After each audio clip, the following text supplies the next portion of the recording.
হ্যাঁ মা বলো, কি হয়েছে? চুপ থাকবি বাবা, কোনো আওয়াজ করবি না, তুই শুধু দেখতে থাক।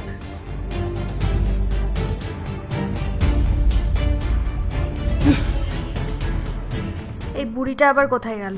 হ্যাঁ বৌমা, কি হয়েছে? কিছু হয়নি, যা আমার জন্য এক গ্লাস জল নিয়ে আয়।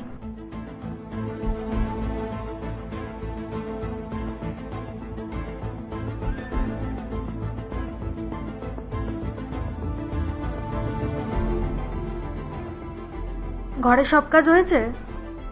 হ্যাঁ হয়ে গেছে। আর কি রান্না করেছিস? তুমি যেটা রান্না করতে বলেছো সেটাই বানিয়েছি, চিলি পনির। নিয়ে আসবো? না থাক, তার কোনো প্রয়োজন নেই, আমি বাইরে থেকে খেয়ে এসেছি। আরে তুমি যদি বাইরে থেকেই খাবার খেয়ে আসো, তাহলে আমি যেগুলো রান্না করলাম সেই খাবারগুলোর কি হবে? এতগুলো রান্না, এগুলো কি আমি ফেলে দেবো? জিনিসপত্র কি তোর টাকায় কেনা হয় নাকি যে তোর এত সমস্যা হচ্ছে? খাবার নষ্ট হবে কি হবে না সেটা আমি বুঝবো। তুই এক কাজ কর, আমার পা দুটো টেপ, পাটা খুব ব্যথা করছে।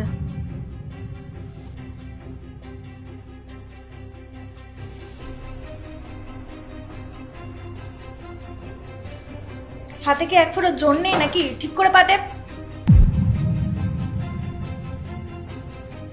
আরে তুই তো আমার পাটা ভেঙে ফেলবি নাকি? যে এরকম জোরে জোরে পা টিপছিস, একটা কাজও ঠিক মতো করতে পারিস না।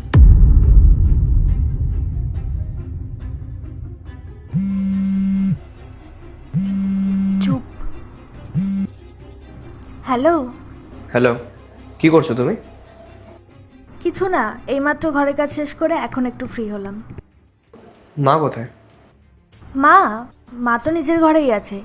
আমি মায়ের জন্য ফল এনেছিলাম, ওগুলোকেই পিস পিস করছি। মা শরীর ঠিক আছে তো? হ্যাঁ, মায়ের শরীর ঠিক আছে, আমি মায়ের সাথেই আছি, তুমি একদম চিন্তা করো না। ওকে। Okay by.